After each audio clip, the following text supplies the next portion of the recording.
Good morning. Good morning, loves. Happy Saturday. We are Saturday. It is a dark and gloomy and rainy day today. Perfect day for your favorite sweatshirt and just lounging on the couch and watching Netflix under a big comfy blankie or reading a book and just enjoying the indoor time while it's so wet outside. So welcome, come join me. Let's have this chat together. Today we are talking about self-love and self-care, and specifically the difference between both because they are not the same. And it took me a really long time to figure that out. You can go for years practicing self-care and never really love yourself.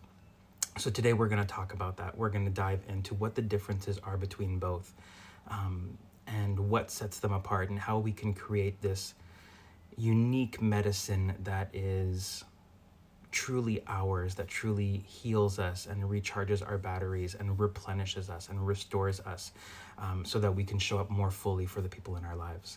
So get comfortable. We're gonna get into it. We're gonna dive deep into this talk. I'm so looking forward to having it with you. Make sure you've got some beverages near you. I've got my iced coffee. Although I've come to learn living with a toddler that all coffee is basically iced coffee. But make sure you've got something to drink. Make sure you're comfy. And let's do it. Let's dive in. So we'll start this session, this light talk, like we do all of them. We'll start with a little prayer. So wherever you are, take a few minutes just to ground and center yourself. You can close your eyes. That is, if you're not driving, if you're doing something that requires your focus, if you're driving, if you're chopping vegetables, if you're cooking, anything like that, operating heavy machinery, keep your eyes open. We don't want any accidents. But if you can take a few moments for yourself right now, take a few moments just to close your eyes, breathe deeply in and out through your nose. It should feel effortless. You should feel your diaphragm expanding. It shouldn't require a lot of effort. It should feel very natural to you. Just breathing in and breathing out through your nose. And then I want you to take both of your palms and put them over your heart. It doesn't matter which hand is over which. Whatever feels natural, whatever feels comfortable for you. And then just close your eyes and continue to breathe. And we're just going to say this little prayer together. I love you. I love you. I love you. I'm sorry for how hard I am on you, for not allowing you to shine, for not allowing you to step into the greatness of all that you could be. I love you. I love you. I love you. Continue to breathe. Continue to feel that heartbeat under your hands. Continue to focus your energy inwards. I love you. I love you. I love you. You are worthy. You are worthy of love and belonging. You are enough. You are enough just as you are, perfectly imperfect. I love you. I love you. I love you. Take another deep breath in, exhaling through your nose. And when you're ready, open your eyes and come back to me. All right, that is just a brief snippet of the self-love meditation that is in the book. If you want a digital copy of that so that you can do it on your own, it's available on my website. Head over to davidD.ca/warrior-tools. I will post the link in the comments for you guys so that you can go get it. There's a free version of it, and there's also digital versions of all of the meditations that I include in the book. As well as all of the previous light talks are there too. So all of the previous light talks we've had over the past couple months are all there in one place for you. You can find them here as well on my Instagram by going over to my IGTV, but they're all there for you as well if you want them all in one place, along with all of the meditations and some other bonuses for you guys there that will help support you on this journey. So let's talk about self-love and self-care and the differences between the two. Like I said, it took me a really long time to understand that there was a difference between self-love and self-care. I spent years doing all of the typical self-care things that I labeled as self-love at the time. You know, the bubble baths, you know, relaxing with a book, you know, taking time to cozy up with, you know, my favorite meal under a blanket, watching Netflix. You know, maybe it's, you know, enjoying a glass of wine at the end of the day. These are all acts of self-care. They're not self-love.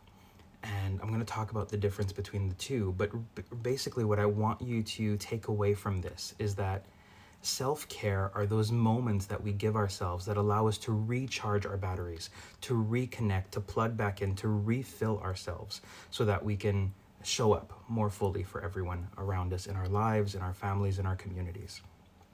That is self-care.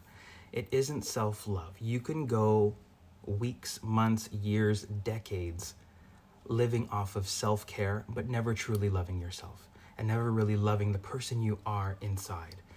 And that's where the disconnect is. Self-love is medicine. Self-love is truly healing. Self-love allows us to go deeper and to excavate and find out where are all of those limiting beliefs that we're holding on to that are keeping us from truly loving ourselves and truly showing up the way we want to show up and being the people that we really want to be. So you can see they're two vastly different things. One of them is very prescriptive. It's, you know, I've had a hard day at work. I've had a hard, you know, weekend with the kids. You know, I've had a stressful encounter in one of my relationships, or I've had a stressful family gathering.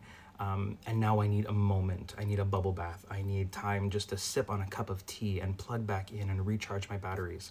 It's very prescriptive. Self-love is more of a daily practice. It's more of a ritual that allows us to go deeper, to find out where does it hurt? Because where the wounds are, those are where our beliefs are, our limiting beliefs that we need to change, that we need to restructure, that we need to transform in order to truly love who we are. And I want to talk a second about, you know, self-care, because, you know, I mentioned, you know, having that glass of wine at the end of the day. And if you enjoy your wine, don't worry, I'm not coming for you. You can enjoy your glass of wine.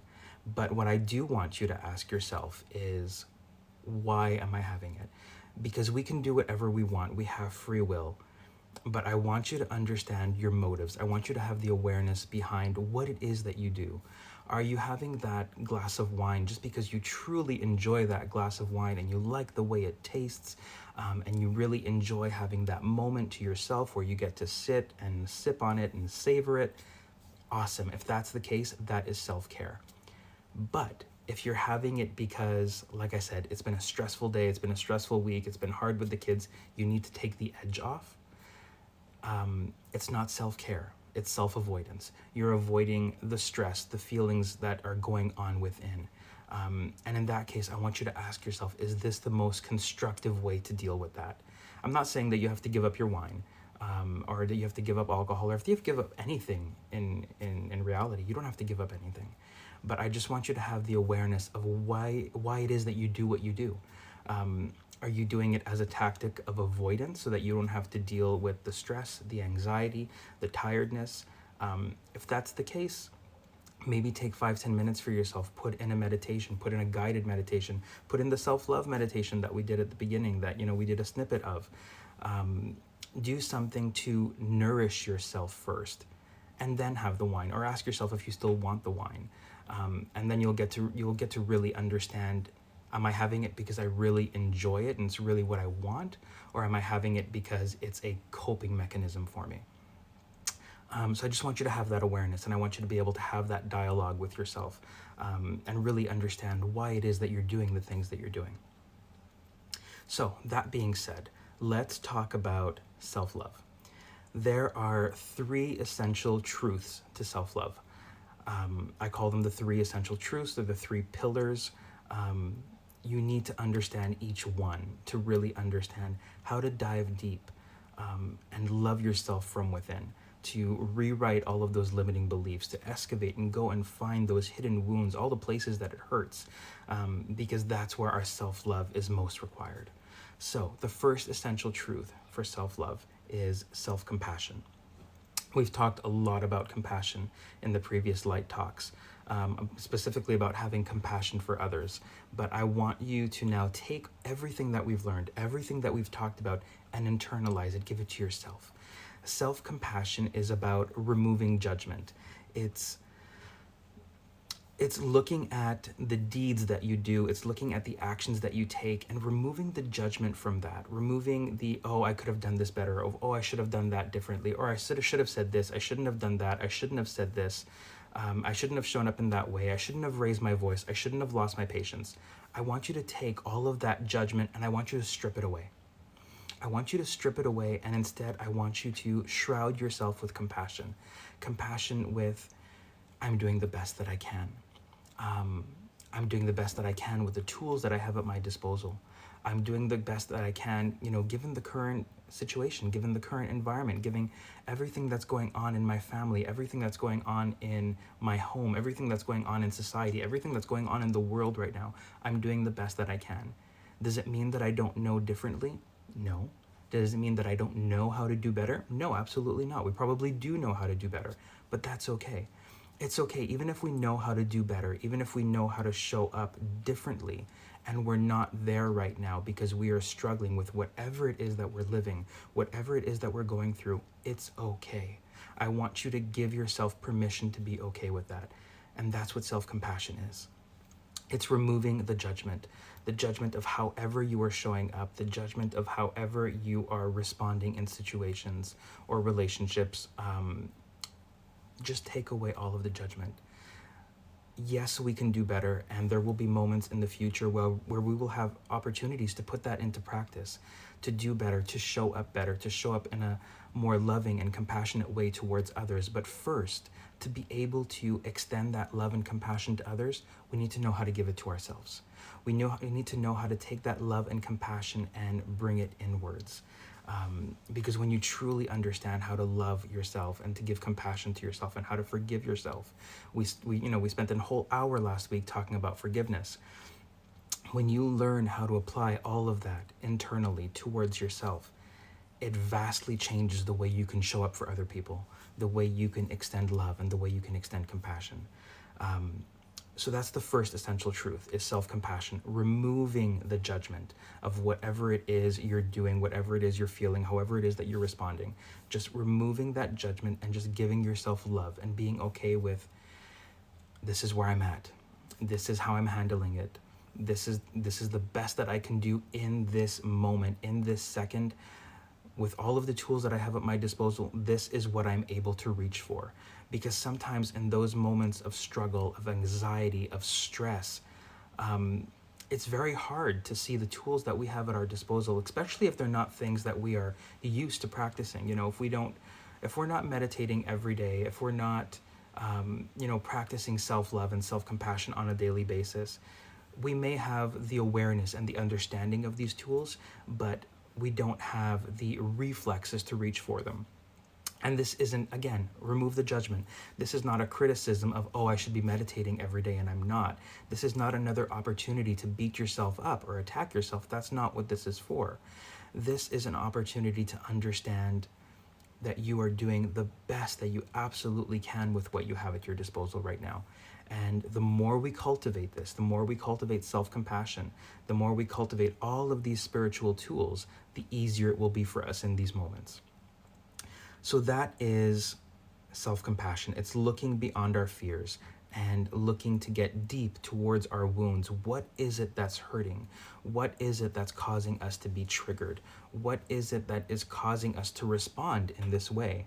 And this is what leads into the second essential truth of self-love, which is self-awareness.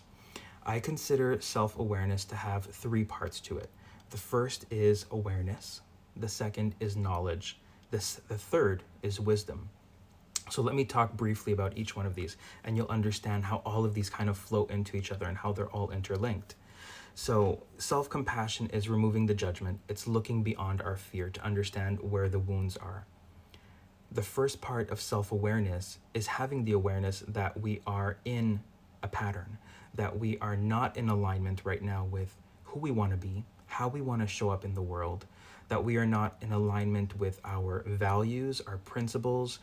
We are not spiritually aligned right now, depending on what your spiritual beliefs may be. We don't feel that we are aligned with, the universal flow, with universal love, with spirit, with God, with whatever your definition of a higher power could be, whatever your definition of spirituality is. It's recognizing, it's having that awareness that we are not in alignment, that we are being triggered, that we are hurting, that we are, something is pushing on one of our wounds, our I can't speak today. Our buttons are being pushed. That's what the awareness is. Second is knowledge. It's understanding why. Why am I reacting the way that I'm reacting? It's having the knowledge of where do your wounds lie? Where do your triggers lie? Is it because somebody said something about the way you look? Is it because somebody said something about your weight? Is it because you stepped on the scale and you shouldn't have stepped on the scale because now you saw a number that you didn't want to see? We'll talk about weight and physical appearance and, body image during this light talk, because I feel that right now it's something that very much everybody can relate to. So it's having that knowledge of what is it that's triggering you. Is it the number on the scale? Is it the comment that your mother-in-law made? Is it the picture that you saw on social media of somebody, who had a body type that is different from yours, that you consider to be desirable or attractive or sexy or beautiful? What is it that's triggering you right now? What is it that is causing you to respond in this way? It's having that knowledge of where is the trigger coming from, having the knowledge of where is my wound, where is the limiting belief. We're going to talk a lot about limiting beliefs today too. Often these things that trigger us, these wounds that we go in and we touch on, that cause us to respond negatively or to lash out, or to lose our patience, to be, disrespectful of either ourselves or others, that cause us to violate boundaries. These wounds, they're attached to limiting beliefs about how we see ourselves, how we see ourselves in the world around us, how we see the world, how we expect ourselves to show up in the world and show up in society. So where are these limiting beliefs? Where do they lie for you? Is it around your weight? Do you have a limiting belief that you cannot be sexy or beautiful or attractive or desirable at this weight or at this dress size, or at this waist size? Where are these limiting beliefs lying for you? What's resonating for you? What is, your ego, that, the fear-based mind, those thoughts that keep coming in and violating your peace, violating your happiness? Those thoughts, those whispers, what are they telling you? What are they telling you is wrong with you? What are they telling you is wrong with the way you show up in the world? What are those limiting beliefs? So take a minute to think about that. Take a minute to ask yourself, where do your limiting beliefs lie? Where are the wounds? And then I want to ask you, where do these come from? And I'm going to preface this by saying it's not important to know where your limiting belief comes from in order to change it or to rewrite it. So if you don't know, that is absolutely okay. And I don't want you to put any pressure on yourself to try to, go deep into your childhood and figure out, where is this coming from? It's not essential to rewriting this limiting belief. It's not essential to changing the pattern or disrupting the pattern, so that you can practice self-love. But if you do know, I want you to take a minute and ask yourself, where is this coming from? Is this a belief that you took on and created based on how you saw the world, based on social media and magazines and movies and TVs, about, the images that are being shown to us about what is acceptable and desirable, and, what causes us to be enough or worthy or deserving of love. All of these images play a role, especially as we're growing, and as we're, from our innocence and our childhood growing into adulthood, we take on all of these beliefs. Some of them are very limiting, but based on how we see the world, we create all of these beliefs that we now claim to be true. Because really that's what a belief is, right? A belief is a thought that you have decided is true. And it might be true for you, it might not be true for somebody else. So I want you to ask yourself, where is this limiting belief coming from? Is it something that you generated, that you adopted based on how you see the world? Or is it something that was imprinted on you? Sometimes our beliefs are imprinted on us by the people around us, by our loved ones, by our family members, our parents, by friends, by colleagues, by acquaintances, by teachers, by people who are in the proximity of our close environment. And it's not always with bad intention. Sometimes these limiting beliefs that are imprinted on us, they're actually an act of love, and it might be very hard for you to see it that way. If you have a limiting belief, around your weight, or your body image or body size, whatever that might be, your body composition. If you have, a limiting belief around your intellect, these might be things that were bestowed upon us or imprinted on us by those we love or those who claim to love us. And it's often out of love that they're done.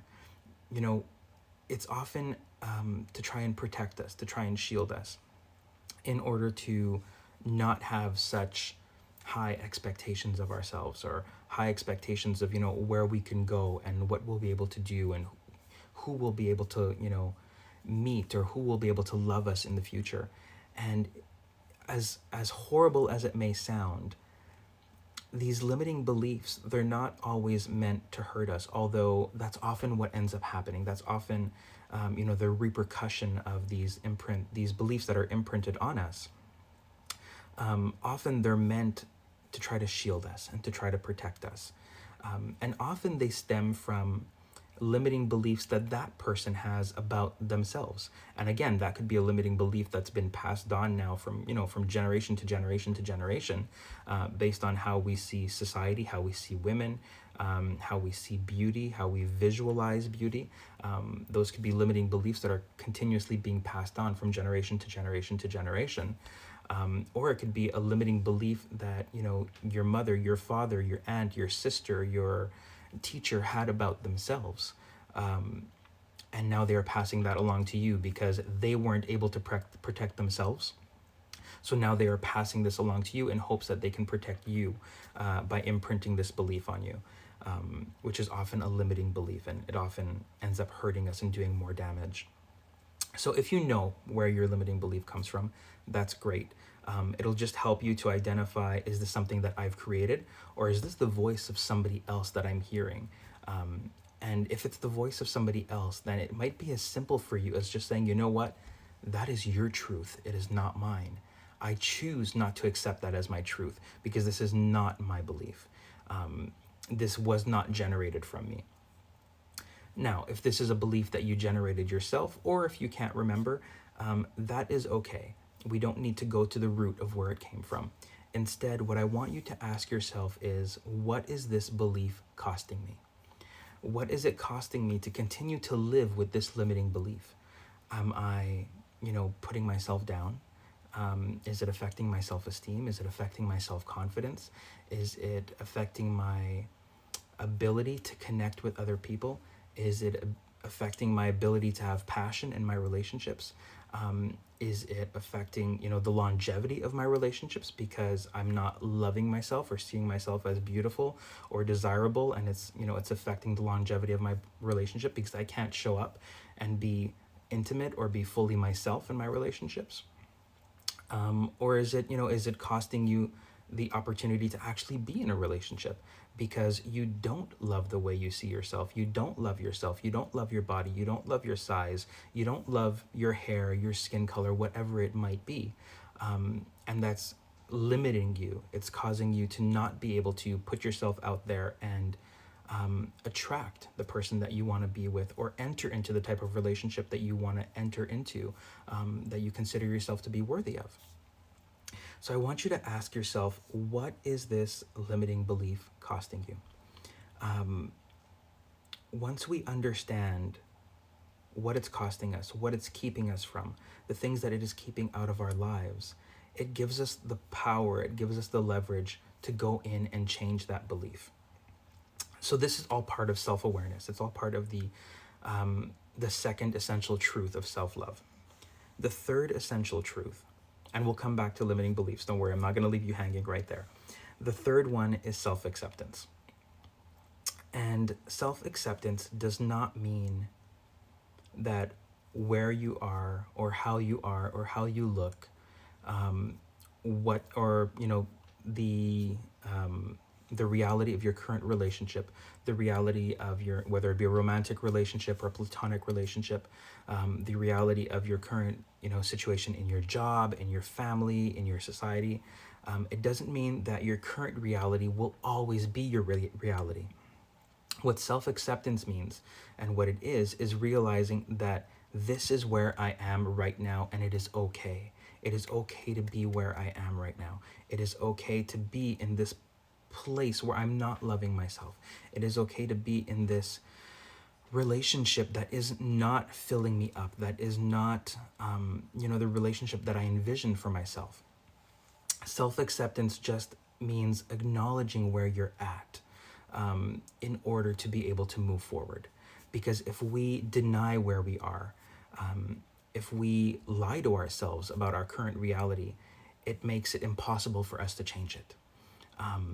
You can be in denial about, you know, your current situation, your current weight, your body, whatever it might be that limiting belief is, you know, circling around or hovering around. The more you deny it, and denial is just a way of lying to ourselves, right? The more we deny it, the more we deny reality, the further we disconnect from it. And the further we disconnect from it, the less power we have to change it. So self-acceptance is really that. It's really accepting where we are right now and celebrating it. And that might seem weird. It might seem hard. The thought of, you know, celebrating where you are right now in your life, wherever it is that, you know, you might be stuck, whether it be with regards to your body, your relationship, your living environment, whatever that might be. But find things that are worthy of celebrating. Find things that you can celebrate, even the bad stuff. Celebrate the bad stuff, because it is the bad stuff that is going to take you closer to the good stuff. The bad stuff is going to allow you to recognize that this is not what I want. This is not in alignment with who I want to be, or how I want to show up in the world, or the relationship that I want for myself, or the living environment that I want for myself, or the home that I want for myself, or the family that I desire. Celebrate the bad stuff, because it is showing you what you want. It is showing you the good stuff. It is pointing you in that direction. Get rid of the denial. Don't lie to yourself. Don't pull yourself away from current reality. Don't distance yourself from it, because when we accept it, we close that gap. When we accept our reality, when we accept where we are, when we accept ourselves, it gives us the strength to point ourselves towards what we actually really want. So I want to come back now to, the limiting belief. We spoke about where those limiting beliefs lie. We spoke about where they come from, whether they are self-generated or they are imprinted on us by another person. Really, where they came from is not all that important. But I want to talk now about how we switch those limiting beliefs, because that's really, the foundation of self-love. When we have self-compassion and we're able to remove judgment of ourselves and just love ourselves unconditionally, that's what compassion is. It's unconditional love.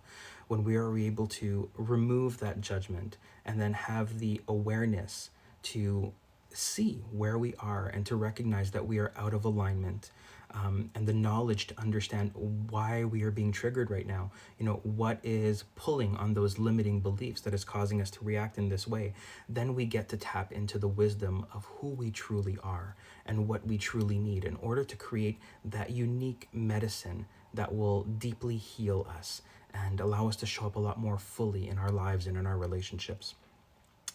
And that will help us bridge the gap towards self-acceptance. So self-love is really the antidote to self-loathing. And often we go straight to self-loathing when we think about our limiting beliefs of like, I hate my weight, I hate my body size, I hate, the fact that I've got this whole section of my closet of clothes that I can't fit into, but I'm keeping because one day I'm going to fit into them. And then on the other side of the closet, I have all of these bigger sizes of, just in case I end up back there. All of these things that cause self-loathing. Self-love is the antidote to that. The self-loathing comes from our ego. It comes from our fear-based mind, and it does serve a purpose. I want you to think a minute for any time that you have used self-deprecating humor. People tell us all the time, you're beautiful, or you look really great today. And what is our reflex? Our reflex is to deflect the compliment with self-deprecating humor of, oh, you look really great today. Oh, it's just really expensive makeup. Or, oh, you're looking really good. It's black. Black is my color. It's slimming. Or, oh, you're really strong. You really have a lot of strength. Oh, well, like this weight has to be good for something. All of this self-deprecating humor that we use, it all comes from our ego. It all comes from fear. It all comes from our fear-based mind. And we use it as an opportunity to protect ourselves, because we make the first attack, right?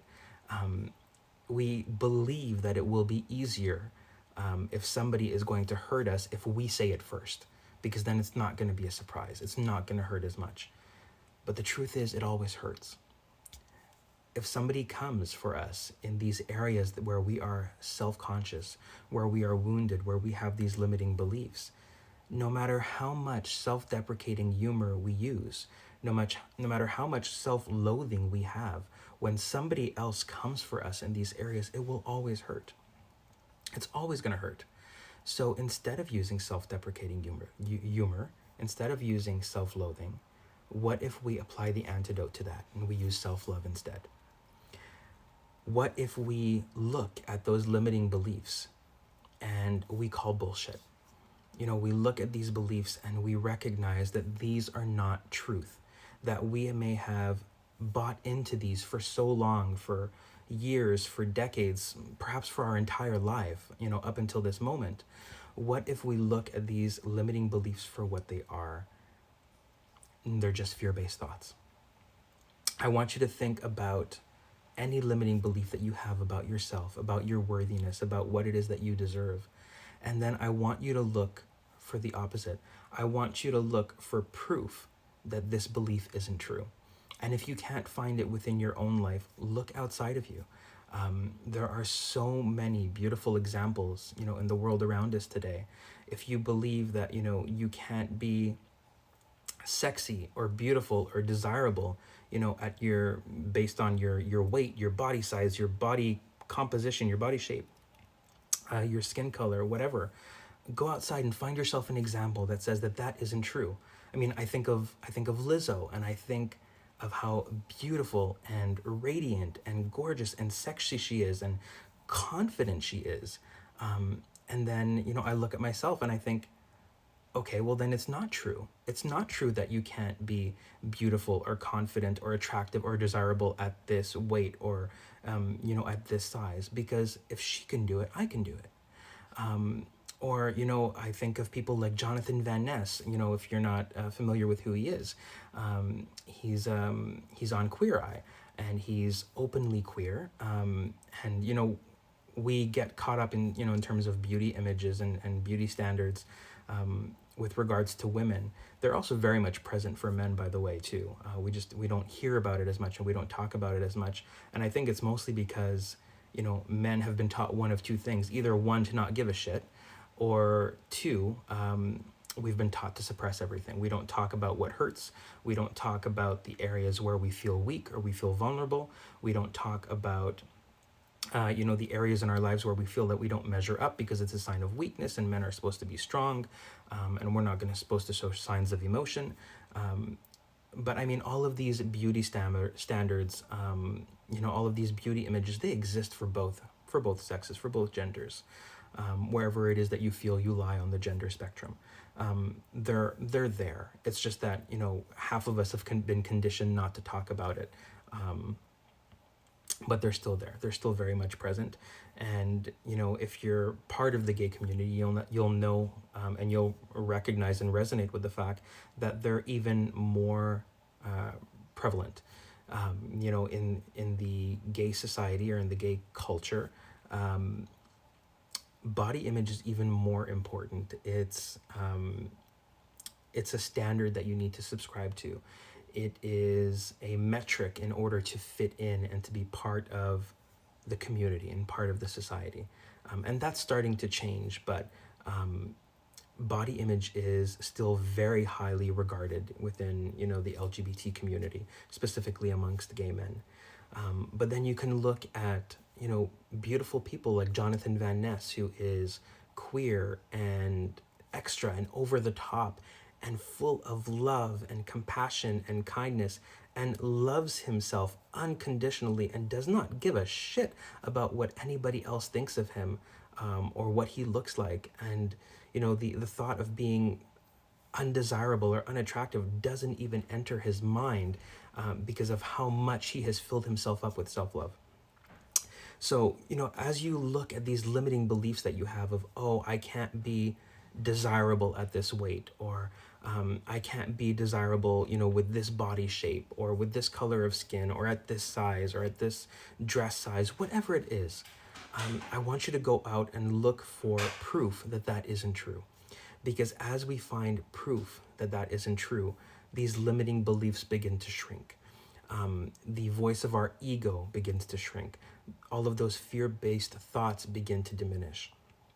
And then from there, we can tap into that wisdom, that internal wisdom that connects us, with a higher power or a higher source or whatever your spiritual beliefs might be. And then you get the opportunity to decide, what is a belief that would better serve me? If I were to rewrite this belief, what would it be? What is a more empowering belief that I can replace this limiting belief with, now that I know that it isn't true? And I know that it's not true because I've gone out and I've seen evidence of the fact that you can be lovable at this weight. You can be desirable and sexy and confident and beautiful, with this body size or this color of skin, or being a queer man, whatever that might be, whatever that might look like for you. Once you can see proof that that limiting belief is no longer true, you get to rewrite it, and you get to choose for yourself what is a more empowering belief that you want to adopt, that you want to take on for yourself. And that can be anything you want. That could be, my body is perfect just the way God made it. Or my body is perfect and I am enough and I have always been enough and I will always be enough. Whatever that belief needs to be for you, however you need to rewrite it for it to be empowering and validating, I want you to take a moment to write that. And maybe do this as an exercise, as you're journaling, whether that might be in the morning or in the afternoon or evening, or if journaling is not a practice of yours and you want to just break open a journal and, do this exercise in it, kind of like as a one-off or just part of your spiritual path or your journey. Take the opportunity to dive into, where are my wounds? What is the limiting belief that is being triggered? And then ask yourself, what has this limiting belief cost me? Has it cost me relationships? Has it cost me opportunities for connection? Has it cost me intimacy and passion? Any of the things we discussed, or anything outside of that, anything beyond that, whatever resonates with you, take a moment to write that down. And then write down for yourself proof that this belief is not true. And it could be from the external world, like we talked about. It could be going out and looking for proof, in society, of people who have broken the mold or have shown that, this is not the, coming back to beauty, this is not the only standard that beauty should subscribe to. I can think of more examples. Jamie Kern Lima is another great example of everything she's done for the beauty world in terms of, bringing in models of all sizes and colors and ages and demographic groups, to be models for her skincare cosmetic line before she sold it. Another great example is Ashley. Oh shoot, I'm forgetting her last name. Ashley Graham, sorry. who is a plus size model and showing that, you can be beautiful and confident and sexy, and you don't have to be a size 2 in order to do it. There are so many great examples out there and so much proof out there that our limiting beliefs are false. And then you might have, proof that you can find within your own life. You might be able to recognize that there have been moments in your life where you were at the same weight that you're at now, or you had the same body composition that you have now, and you were beautiful and you were confident and you were, attractive to other people, or to the opposite sex, or whatever it may be. You can also find that proof within your own life if you go backwards. I think when it comes specifically to our weight and to our bodies, we always tend to think thinner is better, younger is better, smaller is better. And then, we look back and we realize that there have been so many moments in our lives where it's like, we thought we were fat, we thought that we were unattractive, we thought that we were too big. And then you go back and you look at the pictures and you're like, what the hell was I talking? What was I thinking? I was fine the way I was, and I was happy, and I was attractive, and I was desirable, and I was beautiful, and I was radiant. And you realize that the weight wasn't the problem. The number on the scale wasn't the problem. The dress size wasn't the problem. Your body shape wasn't the problem. It was these limiting beliefs that we had subscribed to in order to feel beautiful or feel attractive or feel worthy or deserving of love and belonging and connection. So I want you to take an opportunity to go back and look for proof, look for evidence that those limiting beliefs are false, that they don't measure up.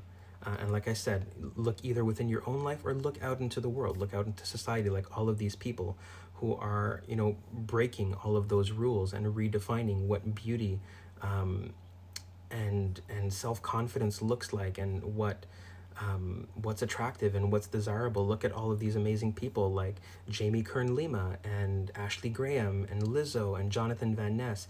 There's all of these amazing examples out there that completely clash with these limiting beliefs that we have about ourselves and what we are worthy of and what we are deserving of.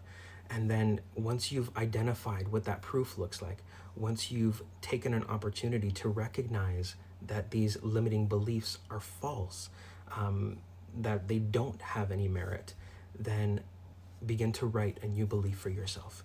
Begin to write what would be a more empowering belief, what would be a more fulfilling belief, what would be a more aligned belief, what feels like it resonates more. If you take a moment to meditate or do whatever you do that allows you to connect or plug into universal flow or higher power or spirit or God or universal love, whatever that might be, take a moment to do that. And then once you've done that, once you feel that connection, once you feel that you've gotten still, that you've grounded, that you've centered yourself, ask yourself this question again: what would be a more empowering belief? And write it down. And ask yourself, has it changed? Because you'll find that when we create these new beliefs for ourselves,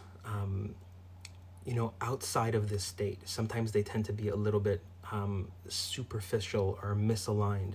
And then we go into this state of alignment where we are connected, where we are in the flow, and we redo it and we write it back down again.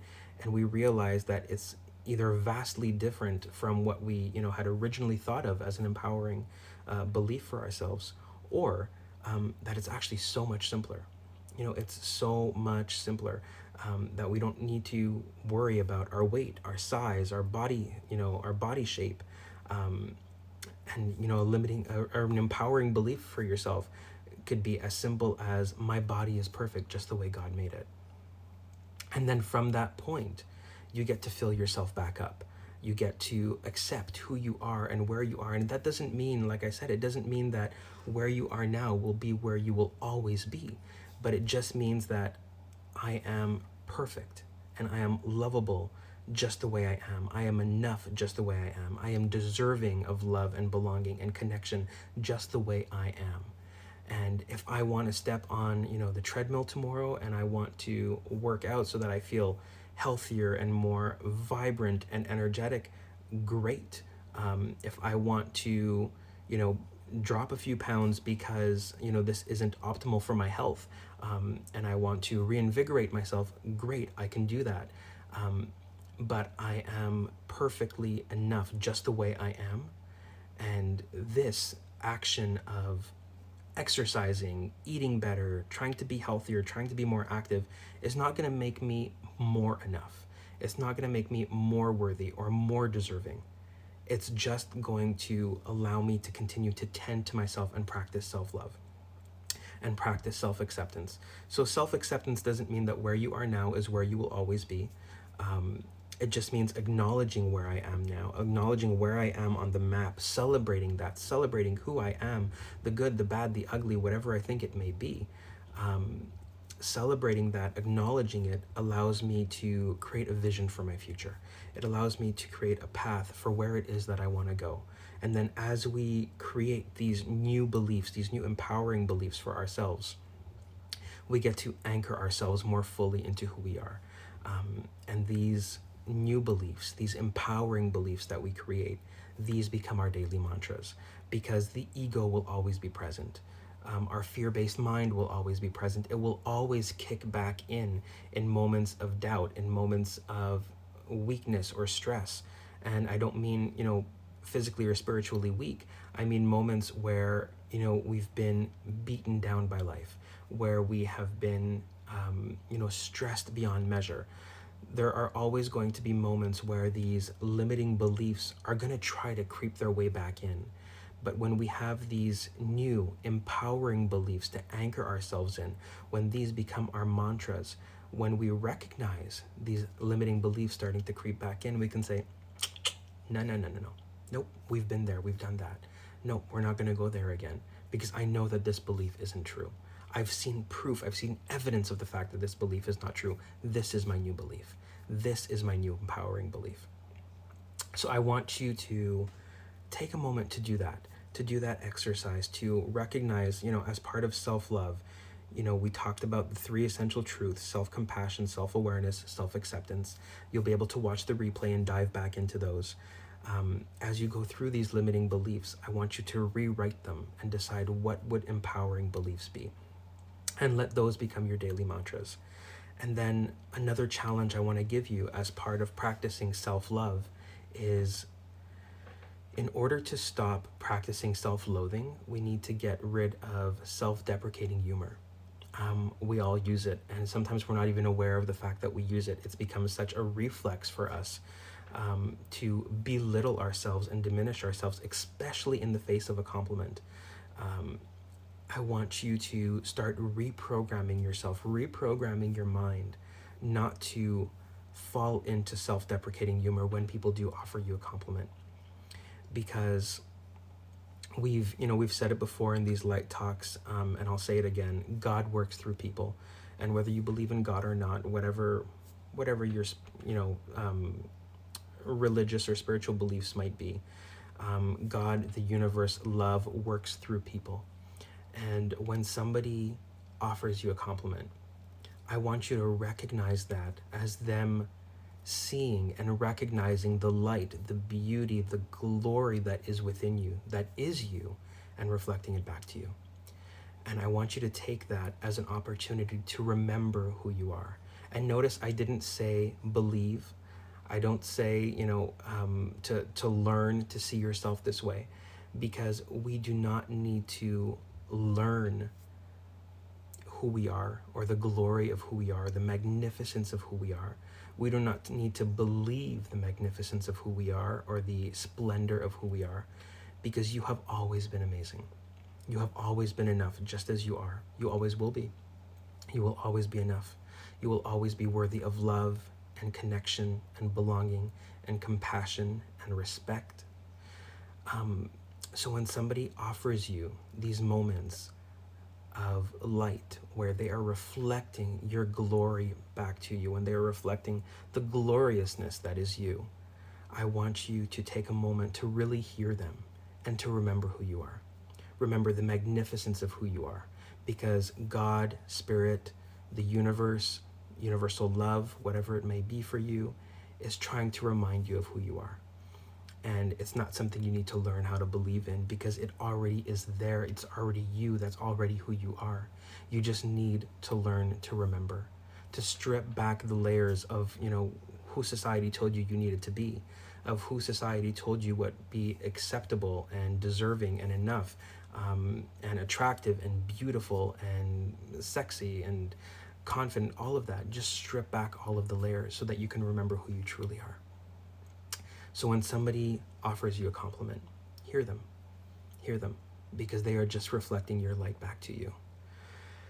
And I will leave you with that, my loves. I want to thank you so much for joining me today. I hope that, after this light talk, you have a better understanding of the differences between self-love and self-care, and how self-care is highly prescriptive in terms of, giving us opportunities to plug back in and recharge and refill ourselves, and how self-love is so much deeper. It's going deep to where the wounds are, to where our limiting beliefs are, so that we understand that we are being triggered, that something is, poking at those limiting beliefs, and using that as an opportunity to rewrite them and to create empowering beliefs for yourself that will nourish you, that will heal you, and that will allow you to show up more fully for yourself and for those around you. So thank you so much for spending this past 50 minutes with me. It's been an absolute joy. And